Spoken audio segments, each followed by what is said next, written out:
So hello guys and welcome back to another Improvement Season podcast. It is me, Pascal Steve, and on the other end, it is Steve Hall, and he is actually getting further along with creating his own studio.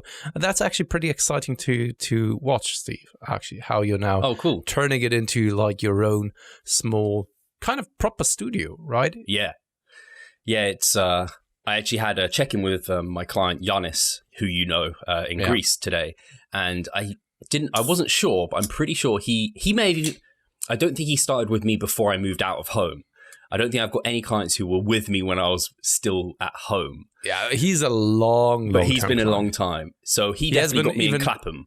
I think, he has been with you longer than I have been part of a Revive, probably. I think. Yeah, so I was just joking with him, like how he was used to me recording my check-ins on my phone and having to compress the video footage so it was all squarey and Lego-like so I could upload it. And I was like, so you've seen me grow as an online coach to the point where I have like a legit setup now where I'm like, kitting out this studio. Yeah, it's crazy. I can't even imagine the start to here. It's been fun and I'm glad people are enjoying it. Like I said before, my search feed is like filled with just like gamers with their setups with all their lighting, and they're like, they've got, some people have like, and you have your own proper desk top, right? So you have your own built computer. Some of those they look incredible. I imagine they're very advanced inside as well, but they like light them up with all these like fancy stuff. Yes, some have a very, very crazy setup, which, to be fair here with me, it's more like a mixture between a proper setup and also a good working space. Sure. Because for most there, you would never work with all of the lights on, would you? Right? And some people, when you look or take a look at behind their desk, it's all like all of the cables, then the light on a stand and everything. And right now you can actually get into my office room and it looks like a proper office. It's not that you come in here and behind everything, it's just like a mess. So, which, to be fair, is the case for many, many YouTubers. But to be fair, this is then their recording space instead of the office then. I think I saw, I can't remember what her last name is. She's a big Instagram. She's big on Instagram. It's like Katie Crew or something like that, maybe. She's hundreds of thousands of followers. The only reason I know is because she follows me and I was surprised. So I followed her back. And she creates some, it's quite more Gen Pop sort of information, but she follows the podcast.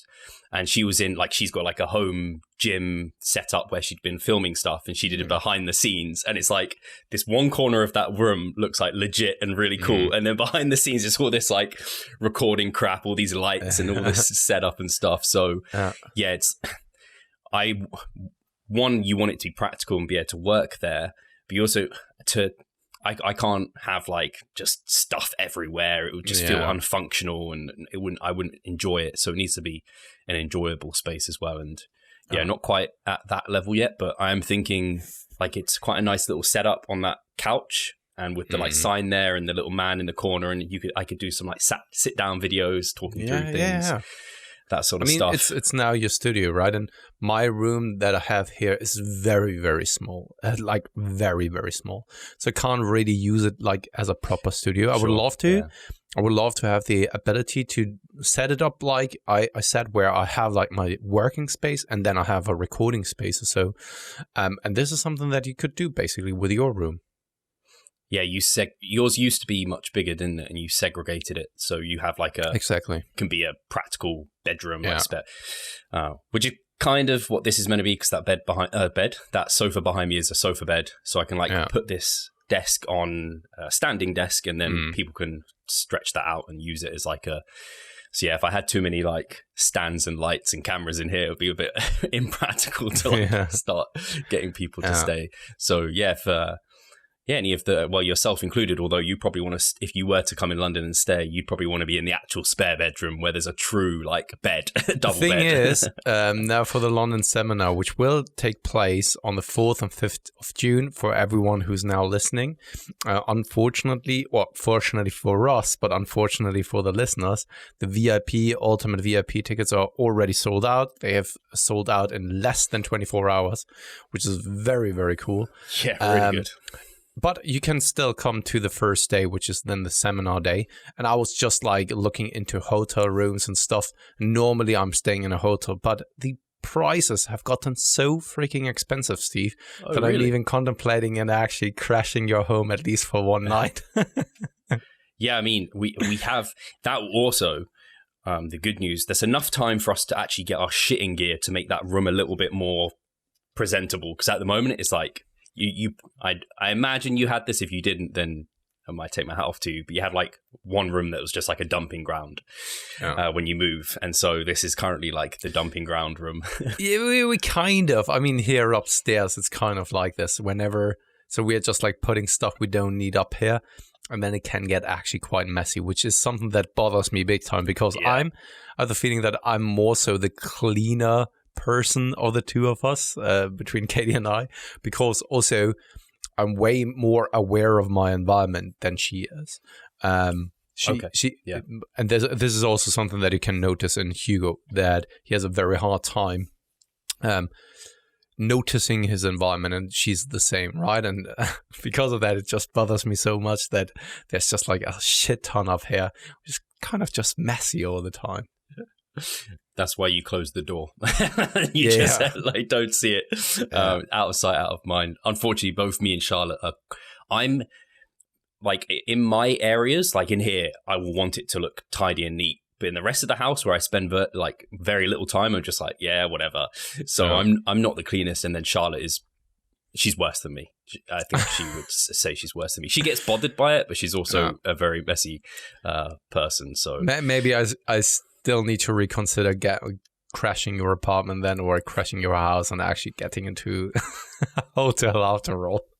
Yeah, I guess at least we'd be traveling together, and there is a legitimate room for you, so it's not like it's and I don't need much, to be honest. I mean, from back on now I'm nearly 35 years old and a lot has changed, but I still remember times when we were traveling with a band where we just like slept on the ground without anything at all, just on the floor. Awful, man. The closest I've been to that is camping. yeah, but this is something that you were willing to do like back then, when you've been doing those things that you wanted to. And I have the feeling that when you were younger, you give less shits about stuff like that. And now we have like aching bones. Yeah. We can't have a bad night's sleep. It's going to impact our training and how we feel. So much, so much. Actually, was there anything else? There was something on my mind I was going to bring up, but I've completely threw past me. This is just completely off topic. All right, it's on topic. I just trained legs, and one of my clients in his check-in was like, do you find after your like leg training sessions, is it normal to get like moody and irritable? Like it'd be in a bit of a like in that sort of mood after legs. And I was like, it's funny you ask, because I actually have definitely noticed that after my like hard, particularly legs, where they're very exhausting, and you have to almost get a bit angry sometimes, especially in like the later weeks before deloading, to like do the sets. You have to get yourself amped. So do you find, Pascal, that after those sessions you're a bit like irritable sometimes, like where you're just like a bit on edge until you haven't relaxed yet? Don't know. Can't really tell right now. I just know, and this is something that I've noticed here recently due to all of the niggles and aches and injuries that I'm dealing with, that whenever there are some kind of injuries that are more so where I can feel that this has been bothering me since a long time, it will bother me for the rest of my life probably. And whenever it flares up, it kind of makes me really, really annoyed.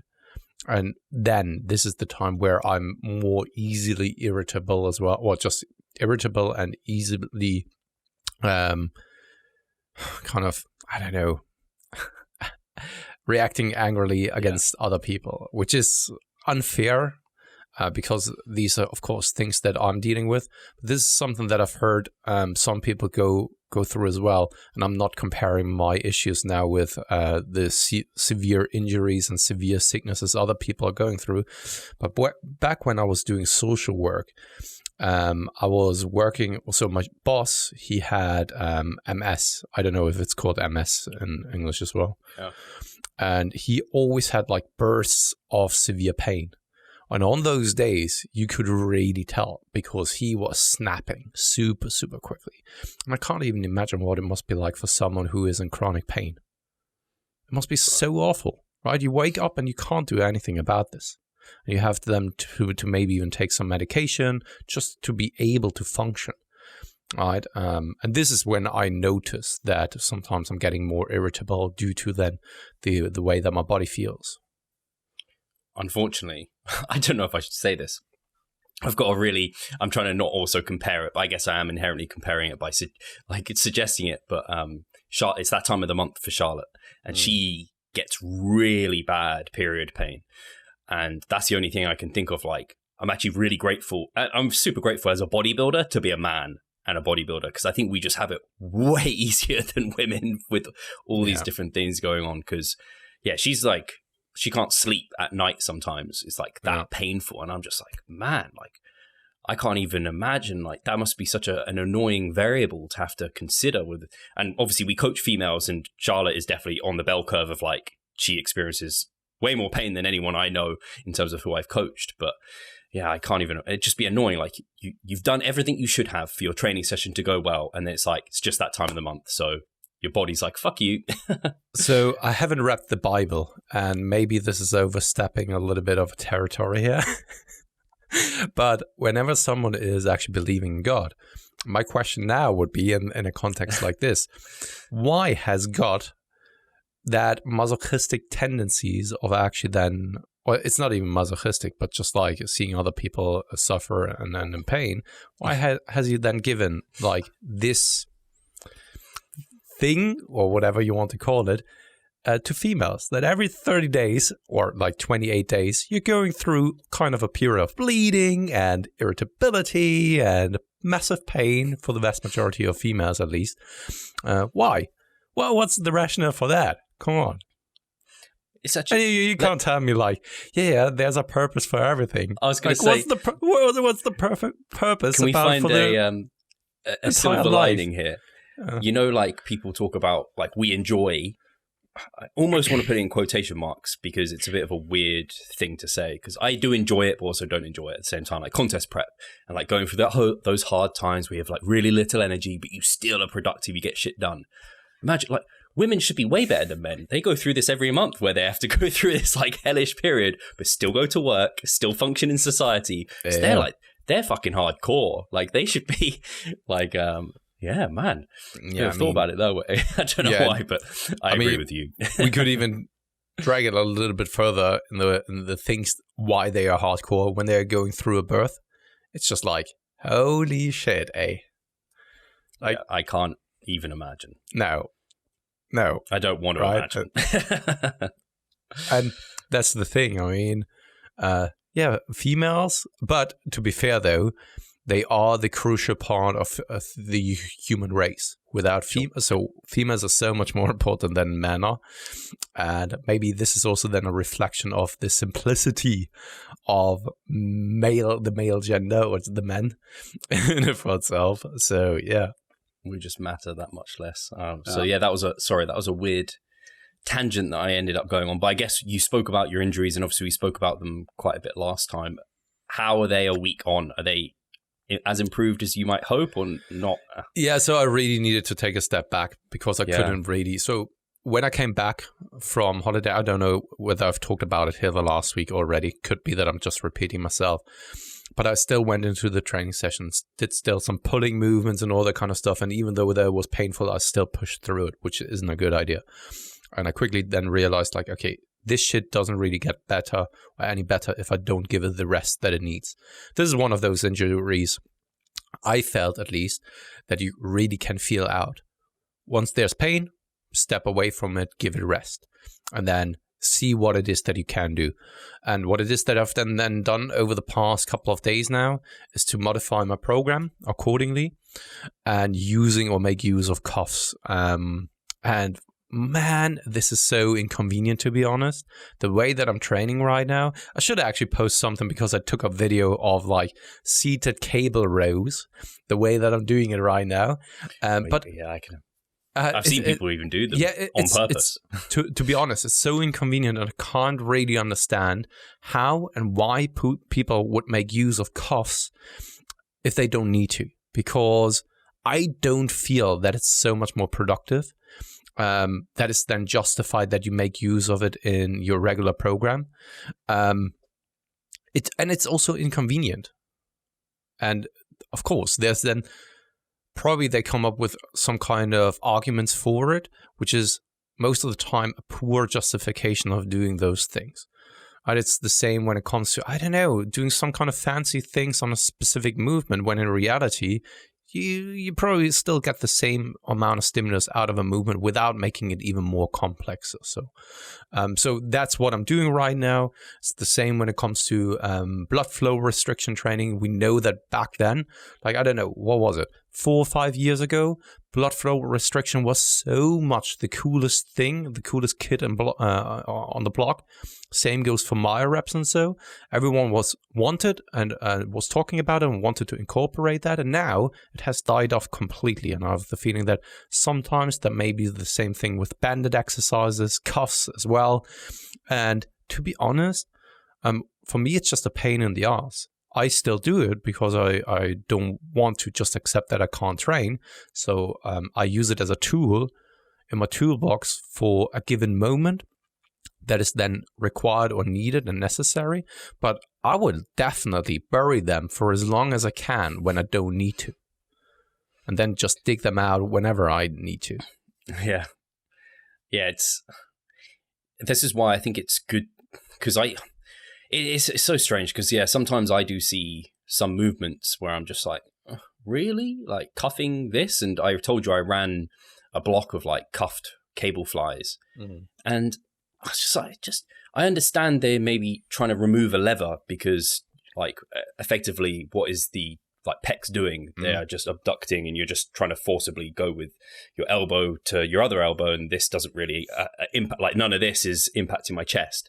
But in practice, I find it way more effective when I actually hold something. Same with like lateral raises, like a lot of people doing like cuffed lateral raises, and that became super popular. And I was like, I don't know, when I do it in practice, like I understand it on paper. This is one of those like typical things. It's like in a textbook, you can write it out, but when you go into the gym and you actually do it, it's another thing.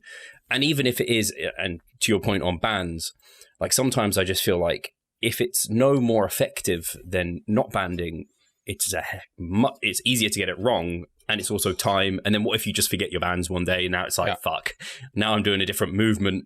So yeah, my bias is like my opinion on it is very similar to yours. Like, so it's a tool if you have to go there. Yeah. For me personally, if you want to incorporate those kind of things, there needs to be a very strong benefit or very huge benefit in order for me to program that. Because otherwise, it's just, in my opinion, impractical. It costs time. It costs also mental capacity as well. Instead of just going in there, putting up some load, and then focus on the lift itself, you then need to, I don't know, consider other variables. You're just adding things when in reality, you don't need to add things. It's kind of, I don't know, you have like a very, very good dish that you're preparing for yourself. And then you think like, it could be better, couldn't it? And then you're just like adding lots of ingredients. And it doesn't taste worse, but it also doesn't taste any kind of better. But what it is that you're now doing is you just like use a lot of ingredients that cost actually then money as well, so resources, and also then costs you time as well in figuring out whether it is better or not, right? And if there isn't like a very, very strong argument to be made, I'm more so under the opinion that you should actually simplify things instead of making them much, much more complex, because complexity adds also complexity in the analyzation of the data. And that's never really a good thing if you don't know how to then quantify or measure that data and what to do with it. Yeah. I don't know where I got this phrase, but I think it was one of the first jobs I actually ever got interviewed for. And it was for like, he was like showing me VLOOKUPs and stuff. He was like, my job is to make things like as easy as possible. That's and to me at the time, as a young kid, I was like, "Why are you trying to make things easier?" He was like, "Easier, like, and things function better. Make it as simple as possible and no simpler. Don't make it simple for the sake of like worse results, but get the best results possible with as simple an approach as possible. Because, like you said, there's so many benefits to that. Whereas when you start throwing loads of different variables, it's like tracking aspects without it being beneficial. Like, I don't know. I can't think of it. Maybe like one of the popular ones, like blood glucose. I could see very specific times where that might be beneficial for maybe more, and especially like an enhanced athlete. But for like a natural athlete, I'm just not sure you need to be worrying about tracking that all the time, like very regularly. It to me is like, it's just another thing to think about, another stress and another worry that's just not worth it. Or like very minute, like, I don't know, nutrient timing considerations or micronutrient considerations. It's like, like, is it worth the time and effort and the costs involved with that? Because nothing comes like completely for free in that regard. So we're very much in the same thought process. And I think you'll also say this, once you start focusing on like getting all the big things right, like you can just be so utterly consistent with that. Whereas when you've got loads of moving parts and one falls, like it's like it just gets harder to like juggle everything else and make sure that you're doing everything consistently well. And people get very stressed about when they let something drop off and inevitably something else drops off, and it's like the house of cards just crumbles. Whereas if you've only got a few cards holding up that house, it's easy to like just rehold those up. So what I wanted to say originally though is it is inconvenient to use the cuffs. I'm making it work though. Have to be careful at the moment to not overdo things, and because of that, it doesn't really make fun at the same time right now, training and working out. And thing is though that I'm still going in there, and when I try to take a look at it from an outside perspective and try to objectively look at myself, I also then think and hope that this can act like a role model for then also my athletes. And not just my athletes, but everyone who's then also following me and following my journey, right? Because unfortunately, my body is just like a mess. I can't really put it differently. If I just compare you, Steve, to me in regards then to how injury prone I am, what I went through over the past years in comparison to you, for example, it's just a stark difference and contrast. And I can either moan about it and get depressed about it, and at times it is really that. You can't help but wonder, right? Why me? And why am I just so fucked up? And why can't it just be like a car that you put or give to a mechanic? Very easily, everything can be fixed with enough time and enough resources. I mean, to some extent that is true, but the body's so complex that some things can't really be fixed at the current time being. That being said, though, I'm still freaking going in there and try to do what I'm supposed to be doing and try what I can in order to make things happen. And even if it's inconvenient, man, you will still see me at the gym. And that is something that I myself am very proud of. That independent of whether it's hard, independent of whether it sucks, I'm still doing my due diligence. And no one can actually then tell me like, man, you're not hard enough. You don't really want it hard enough, because I'm there and I will put in the work and effort, right?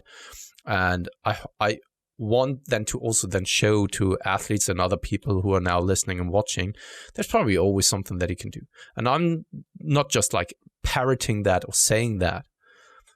I really do believe that there's always something that you can do. And I can always bring up the example of when I was going through surgery with my hip back then. I was walking on crutches to the gym. I didn't have a car. I didn't have someone who drove me there. I was always getting onto a train, driving there, walking with the crutches into the gym. And that was still the time where I was so dogmatic that I thought that you need to have like free weighted movements in there. And I didn't make use of machines because I still was convinced that machines are for pussies. And my life would have been so much easier. And you can then imagine someone on crutches, 6 a.m, 5 a.m, no one's around, trying to carry like dumbbells to the bench, trying to load up the plates on something like a bench press or so. And I still made it happen. I'm still here, right? And this is something that I'm proud of, but I really do hope that people take away from it that there is no good excuse not to get the work done. That's basically the underlying message, in my opinion. Yeah. Hi guys, Steve here. Just wanted to take a moment of your time to remind you of the Revive Stronger member site. Inside you'll find a thriving forum, a growing exercise library, presentations, research reviews, and courses. If you want to get involved, sign up via the description. Yeah, I think it's like people say it all the time actually, and it's a very good point in terms of like bodybuilding and hypertrophy training. It's such a forgiving thing to be doing. Like if you're injured in your leg, you can't really play football. You just can't do it. If you're like, I don't know, busted in a certain way, that means you can't do barbell lifts or you can't get access to a barbell, you can't power lift. But bodybuilding, there are so many things that you can do and manipulate. And like BFR, for example, like you can use such light loads if you occlude the muscle. So like you say there, like if you got the time, you don't really need many resources. So you can virtually always get something done productively. And I think a lot of people showed that with the lockdowns and everything. But yeah, also it's frustrating because even when the lockdowns and things aren't happening, these things can still kick in, and you have to you just got to put your best foot forward. And it's also a great example. You mentioned kind of your injuries, but I think, yes, it's a genetic thing, isn't it? In many ways. Actually, Mike brought it up about Ronnie Coleman. Like maybe he wouldn't have been as injured. Maybe it was his genetic makeup that kind of led that path. I don't think if it was that way, then he didn't really help himself with his training approach. Yeah, that's true. But you're training very, very similar manner to me. And like the principles of it are pretty much identical, but you're getting injured more frequently. And it's probably a genetic thing. Like it's just my build is of a build that doesn't get injured as easily as someone like yourself. And that's a win for me, and that's a loss for you, unfortunately. Yeah, and the injuries that and the injuries that I'm dealing with are injuries that are maybe have been contributed by something like resistance training, but it's not due to the way that I'm training at the moment. So it's not that I'm doing way too much volume or so. My form is absolutely garbage or anything alike. It's just probably my build that is then, and also just my body in general, that it can't really handle what I muscularly maybe need as well. And there's a lot of assumption then going into it, right? Because you can always then make the assumptions of like maybe my, I don't know, bone density isn't as it is with other people, etc., right? The body is such a complex system that we would then fall into the realm of just like making a lot of assumptions without actually testing it or being able to test it, because going through those tests would probably cost a lot of money. It wouldn't really change anything in the end as well, right? The only thing that we can do then is to try to adapt, try to modify the program accordingly. And this is what I hope just for myself, that I can do this for as long as possible. And even if that means that at some point I have to become a men's physique athlete. But at least, actually, can you train lower body at the moment then? Because your ankle was hurting as well, wasn't it? Yeah. My ankle is hurting. And I mean, I need to get my left knee checked at some point, because I think it's correlated to my hip. Because I really often, I think I even told you like last time, whenever there's pain in my left knee, I can most of the time feel it in my hip. And if my hip is then being inflamed, and this has been something that has been going on quite a lot over the past couple of months. It has always been with me since the hip surgery, but it has been flaring up like more often, and I don't want to do kind of long-lasting damage. But I would assume that based on the symptoms, it could be that it's something like runner's knee, which isn't like a true inflammation in the knee or around the knee. And there are many ways of treating that. And one is most of the time conservative treatment of just giving it a lot of rest.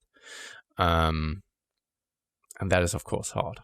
Yeah. So, but as you guys can tell, right? I mean, my body is a mess, and I think that I have to deal with it and have to accept it, and maybe at some point even just like be very mature about it and try even a completely different approach to training that I'm doing right now.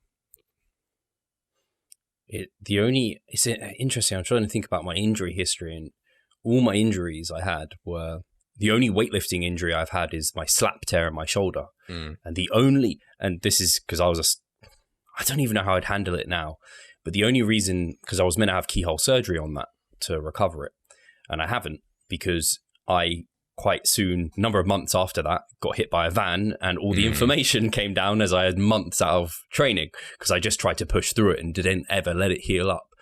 So that's a very good, I don't know, I just imagine I know people who have had that surgery and they've never had the same sort of shoulder as they normally would have. And for me, I don't notice it at all in my day-to-day or in my training. So it's like, it's a good example at least of resting, and sometimes you have to force it and don't get hit by a van to force it, but maybe that adds a little bit of an incentive. But it's the same for my hip. I mean, the hip has gone through successful surgery, but still it's not the same. I mean, the right side, I know what a healthy hip feels like, and the left side isn't like that. I can say that for sure, but it works, right? It doesn't really bother me on a daily basis unless I'm doing some kind of movements. And everyone who's listening to that, who has undergone surgery when it comes to FAI, for example, know what I'm talking about. And there are lots of people who have been dealing with that. I even have worked with several athletes already who went through the same surgery. And it's quite interesting because they are reporting the same things, that some movements they can't do because it always causes some inflammation in their hip. So for example, for me personally, I can't do the Stairmaster anymore. Stairmaster. Shame. Yeah. A Stairmaster, driving a lot with a manual clutch is also aggravating than the hip to a certain extent. And then walking too much on my treadmill. I don't know why. Maybe it is due to the width of the treadmill that I'm modifying kind of my walking to some extent, but this then causes some kind of inflammation in my left hip. Right, and these are the things that, once again, I mean, some people have to deal with those, some people don't. If you don't, then I'm happy for you. And some people are just unfortunate, right? It's the same when it comes to other things. And I mean, I can still be lucky because I'm not suffering from any kind of very severe thing when it comes to my health. There are other people just that are brought up with MS, and there was also a female that I went to the evening school with. Half a year before we actually then graduated, she was diagnosed with MS as well. Right, and she was in her mid-20s, and she needs to carry that for the rest of her life. So, yeah, that's hard. And actually, another one that's hard in a different way. I have some clients who have like on a spectrum of kind of digestive health issues. So whether like it's all the way at IBS or something similar, or like just like dairy and gluten intolerances and things, and just certain foods flare them up. Because especially for our sport, like appetite and being able to eat and digest food well is such an important part of it. I can't even imagine. That's almost a similar sort of like chronic discomfort that they have to go through each day. I can't imagine having to live through that. So yeah, you said it really well. If you've got these things, then we've chatted through, and hopefully you can relate. But also, if you haven't got them, and I can personally say I'm very fortunate. I'm lucky on that front. Like, count my blessings. The only thing I had recently, on a random side note, because I've been training my forearms, no jokes. My left forearm for some reason gets like my wrist. I get a really sharp pain. So my right is absolutely fine. Like I could continue training this forearm if I wanted to. But I just basically I was similar to you, pushing through it, and I was like, this is stupid. Why am I pushing through it? This is now impacting my main lifts. I was like, fuck forearm training for a little bit. I don't even know why it just decided to get pissed off from like just. Sometimes it's just overuse. Yeah. I mean, you're now in a gaining phase, and even though that you said no inappropriate jokes, I mean, in a gaining phase, I would assume libido is up as well. The repetition that come in from that kind of activity, right? Coupled with then forearm training in it for itself. I mean, I am a lefty, so I'm actually right-handed. But anyway, we won't get into that. We probably got. Do we just want to jump into? Actually, do we want? I wanted to, because you mentioned at the start the seminar. I just wanted to use this as an opportunity because ticket sales obviously went really well. We have a good number of people now attending. We still want more people there, and just because I know I've been asked by quite a number of people, like, where is it going to be? It's definitely going to be central London. So basically 30 minutes on the tube to Oxford Street, in and around there. The venues we're looking at the moment, and more than likely are going to be like at Oxford Circus. So in and around there. So if you want to get kind of, I don't know, staying in a hotel or Airbnb, pick around Central, you'll be absolutely fine. Day 2 VIPers, like you're near Central as well for that second day. So that'll work really well for you. And I just want to say, like, for me, if you're sitting on the edge of your seat, like not sure if you want to go, you're umming and ahhing about it, and I'm going to be biased here, but I went to when Luke Johnson from Shredded by Science, he used to run seminars before we did them, and he hasn't done those for ages now, but he would run like multiple every year, and I would attend all of those. And I have no doubt in my mind, the networking and connections that I developed at those allowed me to kind of build my brand and build Revive Stronger at the beginning, because the only way I brought people like Brad Schoenfeld on the podcast was because he'd met me at a seminar. So you just get connections that you would never have got. And me and Pascal met a couple of times before I ended up bringing Pascal onto the team, and he I just want to say, so, and that definitely played a big part for me because I already knew and liked and trusted Pascal.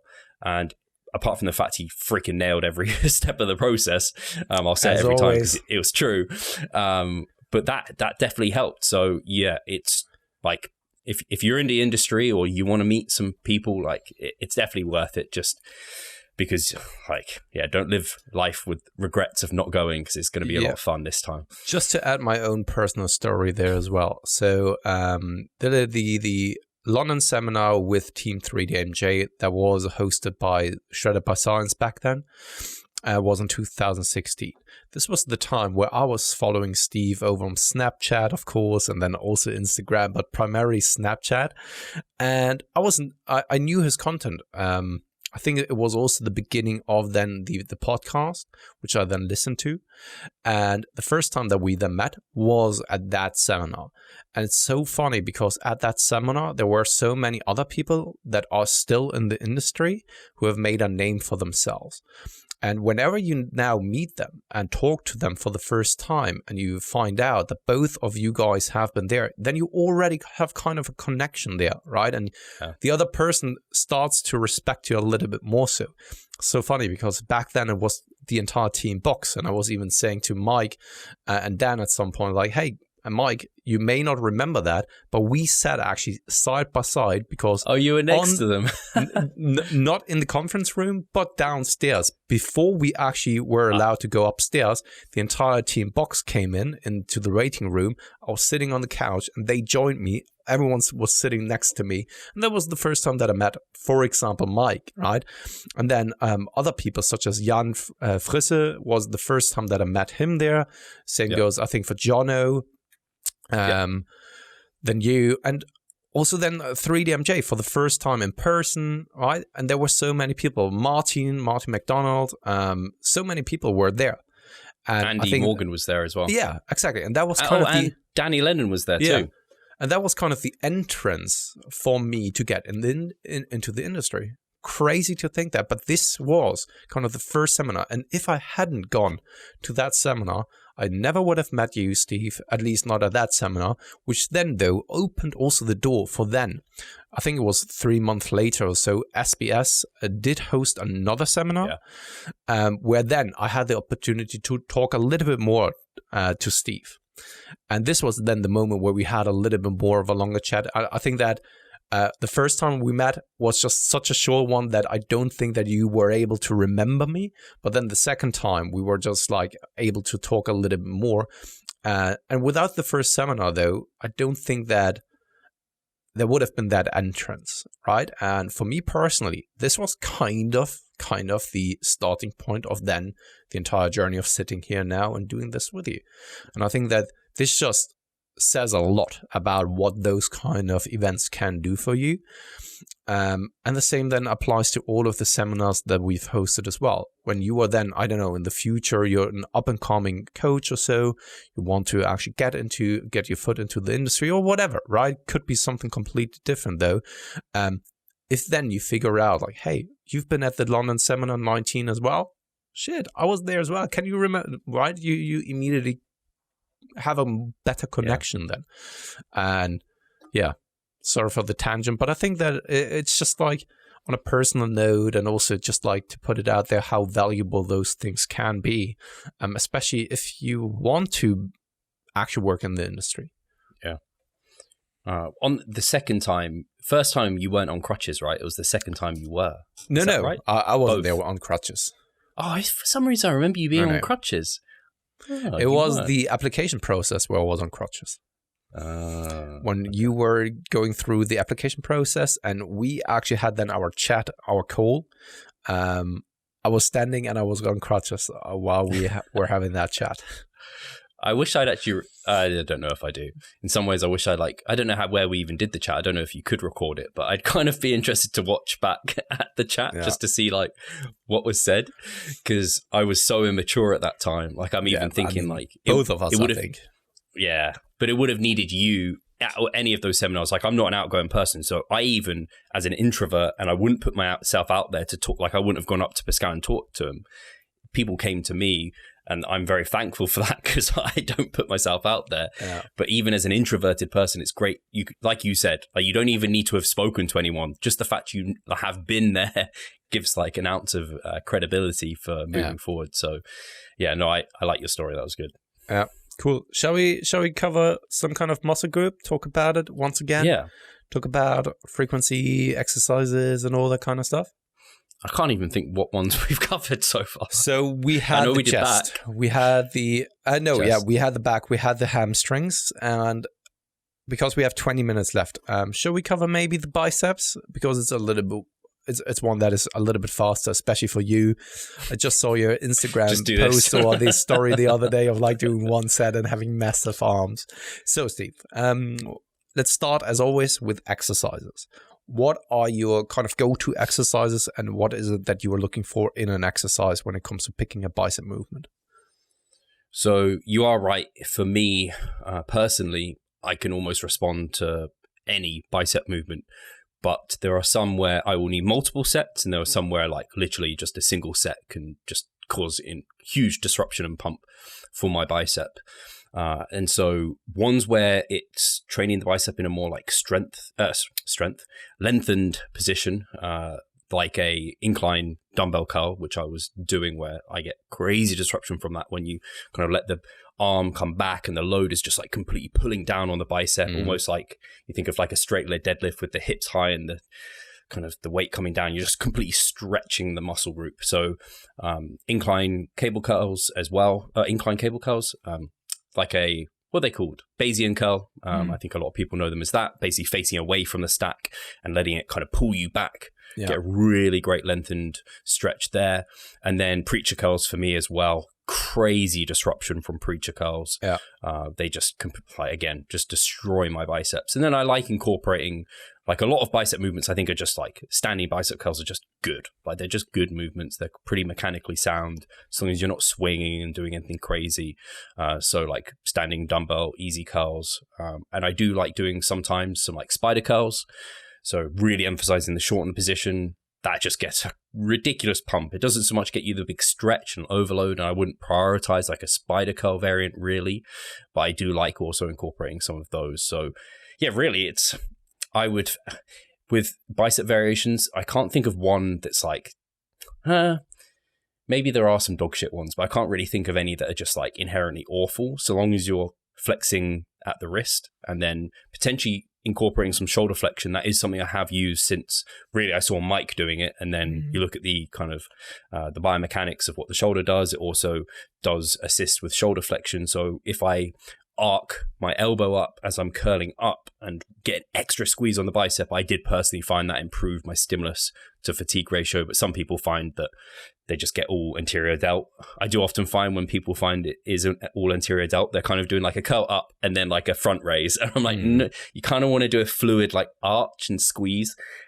But that's by the by, it's technique at the end of the day. So yeah, the biggest thing for me is pick a suitable load, really try and minimize like excessive momentum and drive and control it, particularly on the eccentric, and keeping your elbows a little bit ahead of the body on most of these curls works really nicely rather than like keeping them tucked behind you. I find people end up trying to incorporate more shoulders when they kind of keep their elbows back versus like in front.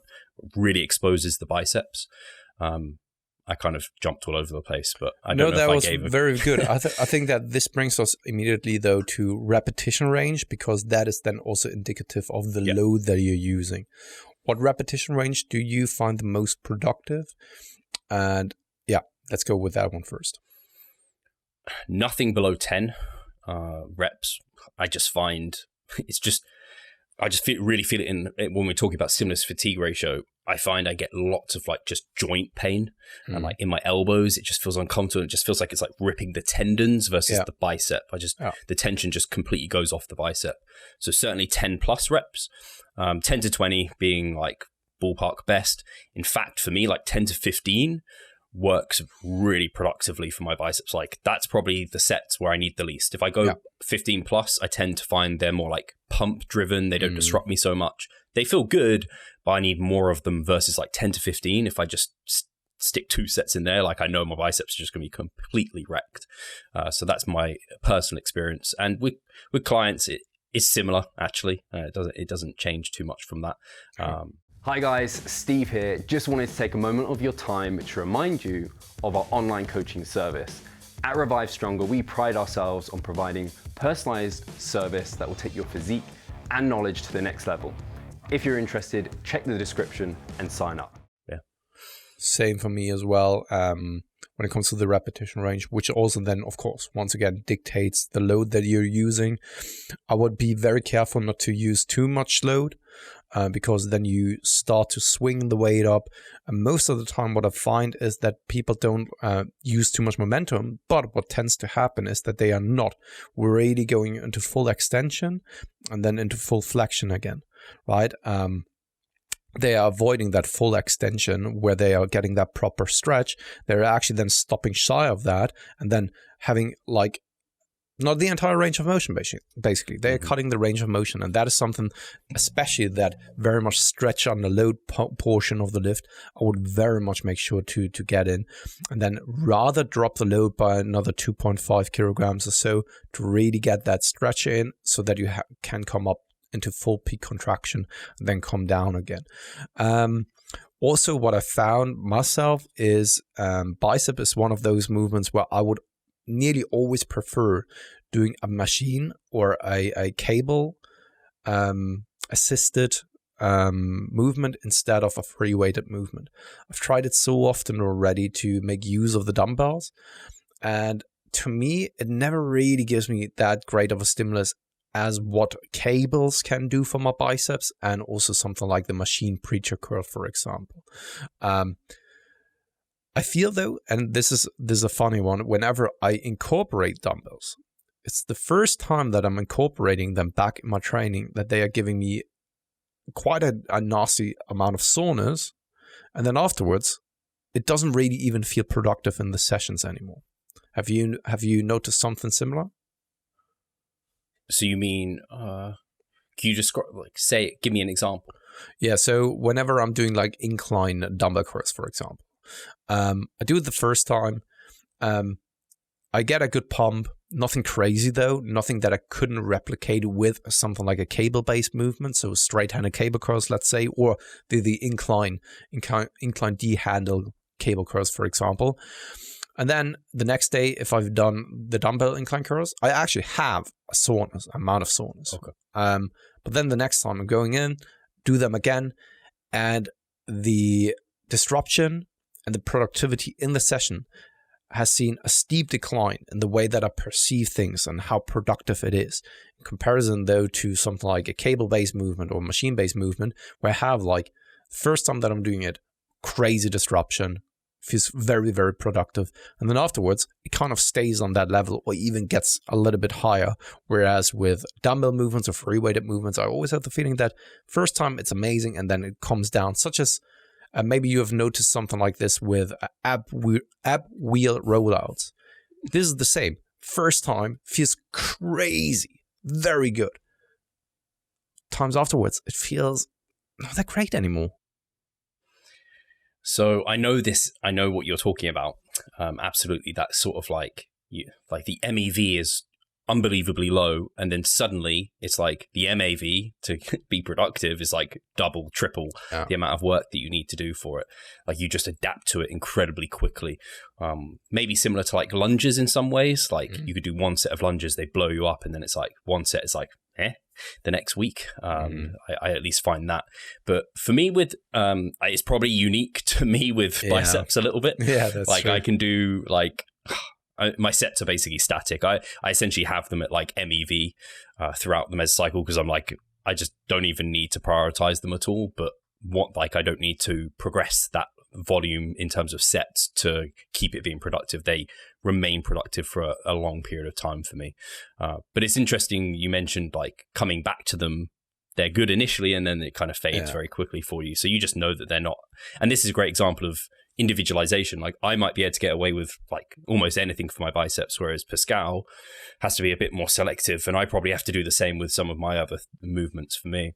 Yeah. Brings me to the point you brought up, volume.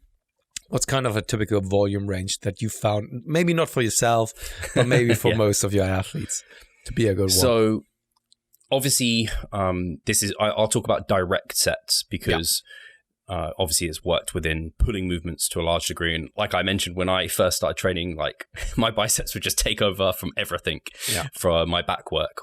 So anyway, probably at the lower end, somewhere around 6 per week to start with. And then, I mean, they can go ridiculously high for some people if they're prioritizing them as well. But typically I don't more than like triple that. So maybe it's going up to like 10 to 15 for the, not 10 to 15, did I say 6? So 12. So like closer to like potentially up to 20 direct sets for some, but very rarely actually going quite that high. It's normally kept a bit lower because they're also accumulating volume on like pulling movements, which is again leading to some additional volume for something like the biceps. So actually I quite often, if there's any movements where I'm not where I'm even more unlikely to add additional sets, it is like the isolation based movements that are being additionally hit with the compound lifts that maybe I am progressing, like their back. So anywhere from like maybe 6 up to like 15, that probably is the typical range for me. Very interesting, because that is very similar to the way that I do things. So 6 is kind of the minimum. I'm trying to think of whether I've actually went below that, but I can't really think of any. So 6, maybe 4. Sometimes like 2 pull sessions or something, and 2 sets each. Yeah, that could be the case. But typically speaking, 6 to up to 20, I would say, depending on then the frequency. And this is something that we'll touch on in just a couple of seconds. But we're talking about direct work. And I just want to reiterate that and very much emphasize that, because I think that many people, not many people, but some people, they are kind of confused. Sometimes they come to us. I'm prescribing like a certain amount of sets for total amount of volume for then the biceps or even something like the triceps. And they think like, isn't that too little? But when we're then taking a look at the exercise selection that we're then doing for something like the back, when we're just talking about the biceps, and we take a look at the scientific literature of the stimulation of the biceps coming from pulling movements, you already get so much work for the bicep just from those movements alone. And then if you add, or when you add more direct bicep work, you don't really need a lot to already have a lot of stimulus going towards the biceps. That's why you start off, or you can easily start off with the 6 sets, when in reality, it's not just 6 sets that you're doing for the bicep. You're probably already in the range of like, if we were to put just like a random number on it, probably somewhere around 12 sets or so. If you were to take the stimulus of something like a pulling movement and were to try to equalize it with a direct bicep work movement, like let's say it's kind of half, for one rep of a pulling movement, it's kind of half of the stimulus that is going towards the bicep or so, right? Just if we want to take an arbitrary number, if we just were to take a look at some of the scientific evidence. And that's why you start off quite low, and you can start off quite low. The same goes for the tricep. They already get a lot of work. If it's not enough though, then I always like to play with the frequency instead of the volume, because I found that everything beyond 3 sets, sometimes 4 sets is a maximum for the vast majority of people. Everything beyond that feels just unproductive per session. If you can't really get a very, very good stimulus from 3 to 4 sets on a bicep, then most of the time you're either not strong enough or your form can be massively improved. And that's why I then prefer to go over to frequency, where I then consider sometimes even starting from a frequency of 2 times per week all the way up to 6 times per week. And it could even be more if someone were to train like AM and PM sessions. But this is very, very rarely the case. And because this is more of a generalization or general recommendations that we're giving out, I sometimes actually go all the way up to 6 times per week if it's necessary and if someone is benefiting from that. That doesn't mean, though, that each and every single session is kind of weighted the same. Could be that then on one session, it's only 2 sets with a less demanding exercise. And then the other day is something like 3 sets, for example, with a more demanding exercise. I very much am similar to you in regards to like, it always surprises me when I see people who are doing, I don't know, they've got like 2 or 3 bicep movements in one session. I'm like, man, if I did, like you said, 2 to 4 sets, and I'm already like, if I do much more than 4 sets for my biceps, I mean, if I did 4 sets, they'd be like completely blown out. But I think most people would find if they do much more than 4, after they've done a full session of like pulling potentially, or something that has used the arms or the bicep, like it just, it starts to become kind of junk volume territory. And I think they maybe deceive themselves because they change exercises so it doesn't feel like you don't notice the drop off as much. Because you probably notice it if you stuck all those sets on one movement, you just see a stark drop off and you'll just start feeling like in your joints and not great and productive.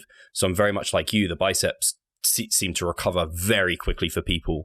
It's quite rare for them to get very sore, especially for an extended period of time. So I do find higher frequencies work super well. So like a lot of my clients will be at 3 times per week, probably on average 3, starting at least at 2. I don't see any reason to really go below that.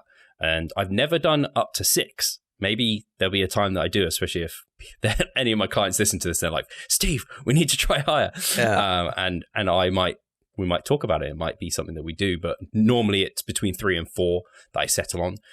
Because you have to be quite careful with your, like you said, with your undulation in terms of like volume, also exercise selection in terms of like how damaging is that movement. So if you are doing higher frequencies, you have to just be more clever about undulating exercises and repetition ranges, and making sure that you're, or maybe also set volume per session too. And you brought up a very, very good point, and that is, to me, it doesn't really make sense to see like 2 different bicep movements in one session. Some people then bring up the argument of like shortened positioned and lengthened positioned. But the thing is, like, what can't you get out of one movement that you do not already get out of the other movement, right? So if you are in that lengthened position, you are going through an entire range of motion. So I do believe that due to the simplicity of the bicep structure, you are already working it to the highest extent, right? And if you still want to undulate it there and have a little bit of a variation, then maybe do it on a different day.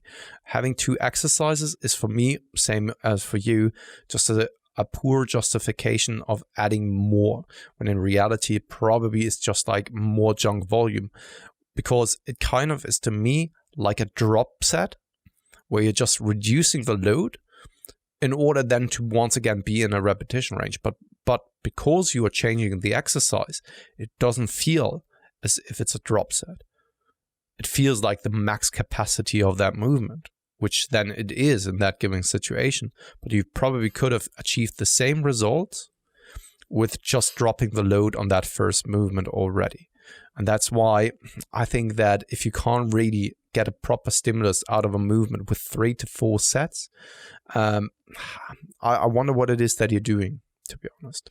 Especially because the biceps is not very complex in comparison to other muscle groups.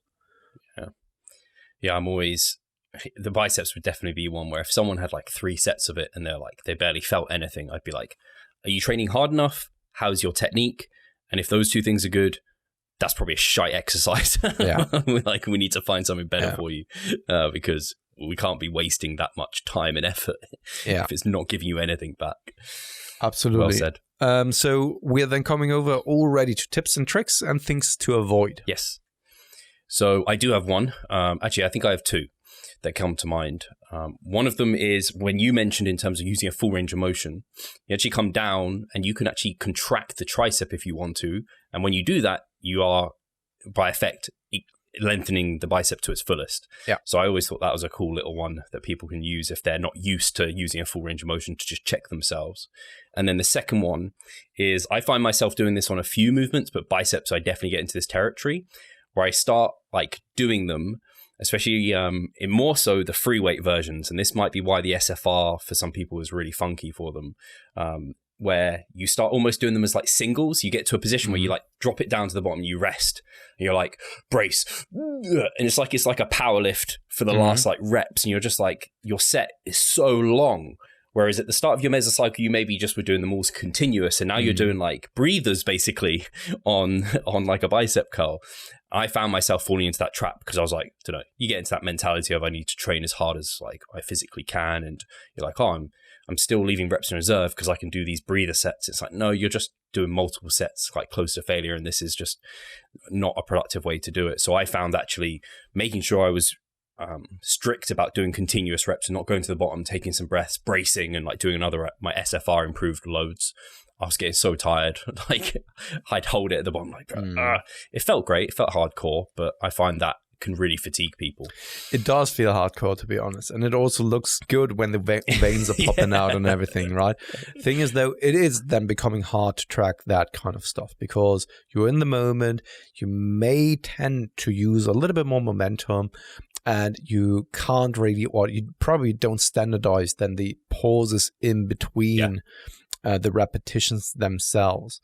But on a kind of contrarian, or from a contrarian perspective, if there's ever a time to really, really push and even have a little bit of a form breakdown, I think it's more acceptable on something like curling movements, for example, when people are then talking about, but what's an acceptable range of like of a form breakdown? Do we have to be ultra strict? I mean, you probably can get away with being not that strict and still not really injure yourself. And also not accumulate too much of a fatigue that then carries into other sessions as well. Most often, you do the biceps at the end of the workout and not at the beginning of the workout. So if you really want to push it, then this is one of those body parts where you can be a little bit more aggressive. Same goes then also for the RER. I could even see why you would start at something like 2 RER. I even have athletes who start with 1 RER and keep it there for the entire mesocycle, for example. Right? Because those movements are a little bit more forgiving. They are not as risky when you are always pushing it to that extent. And from a mental perspective, it doesn't really require you to always very much be focused to push it to something like a 1 RER, for example. I agree. I don't tend to have people do it only for the usual argument of why you'd leave more reps in reserve. I'm just going to say it just in case a client listens to us and they're like, can we start 1 RER? Yeah. I mean, there is a reason I prescribe it this way, and I'm like, you have your reason for that way. To be fair, this is, I think, where then maybe the understanding of a true RER is differentiating a little bit. Not between you and I, for example, but some people are saying like, I have a really hard time pushing then or leaving some reps in reserve. When in reality, you probably leave reps in reserve without you knowing it. Because pushing to a true zero RER all the time is mentally and physically extremely exhausting. Just putting yourself into that zone where you need to be so focused of always pushing it to zero RER each and every single session, each and every single set is mentally super draining. And I haven't seen anyone personally who's capable of doing that, who's capable of truly putting themselves into that spot. So when I'm then saying like, okay, 1 RER is the perception of them in that given session with a given amount of concentration. It's not like, okay, you really have to go to 0 RER, which requires just a certain amount of like oomph and focus and concentration and commitment. But it's more like, okay, what it is that you're capable and perceive as a 1 RER in a more relaxed manner that doesn't require as much, which is then probably falling more so in the spectrum of like 3 to RER, and then over the weeks when also other movements are being pushed closer to 1 and 0 RER, then you probably step up the pace there as well. Does that make sense? Yeah, and I prescribe 3 to 2 RER. So pretty much that tends to be where I prescribe it. So it's more like a mental game, you know? Yeah. That for absolutely. some people, they feel or they think that they are pushing to 1 RER when you as a coach know it's probably not 1 RER. Yeah. But this is something especially that you on isolation. Exactly. See on this the progression of this spreadsheet, because you don't expect that the person is able to always add 1 more repetition, always add some load each and every single week. That's unfeasible, especially for movements such as the muscle groups such as the bicep. When I see that there's always a load progression on a weekly basis, that just tells me everything that I need to know. The only additional tip and trick, I said it before, but I'm just going to re-emphasize it because this makes a huge difference for me versus when I used to train my biceps less productively. Control the eccentric. It just... Yeah, I see people train their biceps all the time. They do not control that element, and it makes a huge difference when you really control it. So, yeah. No, absolutely. This is definitely something that you want to avoid, not to take advantage of the eccentric. And it's super common. And then also, once again, going too heavy, where you're then not really going into full extension, but then you can orientate yourself at the tip that Steve has given like early on of like imagining as if you do want to do something like a tricep push down or so, really go into that squeeze of the tricep. And then last but not least, I always say like, okay, go up into peak contraction and squeeze the bicep, really squeeze it. Because sometimes you see that people are arguing through the range of motion, but don't really take the time to really just like give it that little bit of a push towards the end. This is the time where like focusing on the local musculature and the mind-muscle connection, isolation-based movements. If there's a time to do it, like biceps is one of the times to really focus on it for sure. Yeah, I agree. Cool. Then are we up on time?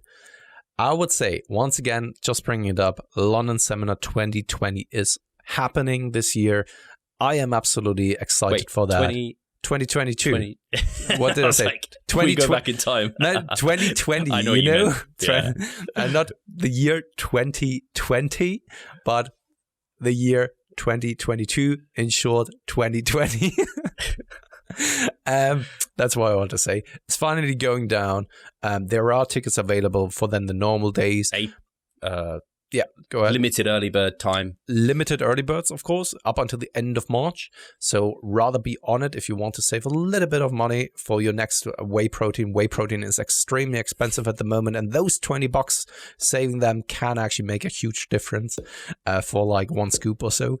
So better be on it. Guys, thank you very much for tuning in and listening, and leave a like button, subscription, and all that kind of stuff. You know the deal. And then I guess I'll speak to you guys very soon. Cheers. Cheers, guys.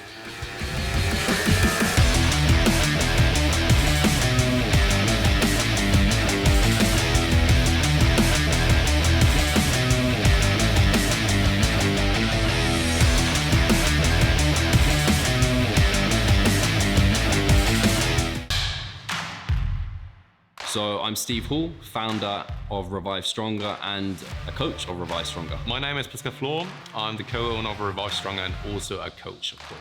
Revive Stronger has probably been going solidly for 3 years, roughly about 3 years. Revive Stronger, to me, it is becoming kind of my child, my foster child. It's the gathering and getting together of like-minded people. We've been expanding the coaching team, which is helping us help more people, but each coach can only help a certain number of people. Right now, it's all over the place. We have YouTube, we have Facebook, we have Instagram, but there isn't that community aspect behind that. And so the next step for us is developing a membership site. So basically, we want to create a family and a community that is then benefiting from another. A really cool community for people within our little niche is going to be a website. They will get early access to our podcast. You can access us, ask us questions. The community aspect, we have a forum there. You can ask questions, but also you can log your journey. There's also going to be courses on there. Courses, presentations on different topics. Discount of past seminar footage. We will log our journey as well. We'll start vlogging. We're going to have documentaries. Our entire athletic journey. Furthermore, they get access to an exercise video library. The exercises that we love for hypertrophy and maximizing hypertrophy, we're going to go through those in depth, telling you how to execute them. We kept them concise and also mobile friendly so that you can watch them in between your sets. I'm super excited to grow this community. The amount of value that we're going to be delivering is huge. And I'd love you to be part of it. You will get so much out of that. I'll see you inside.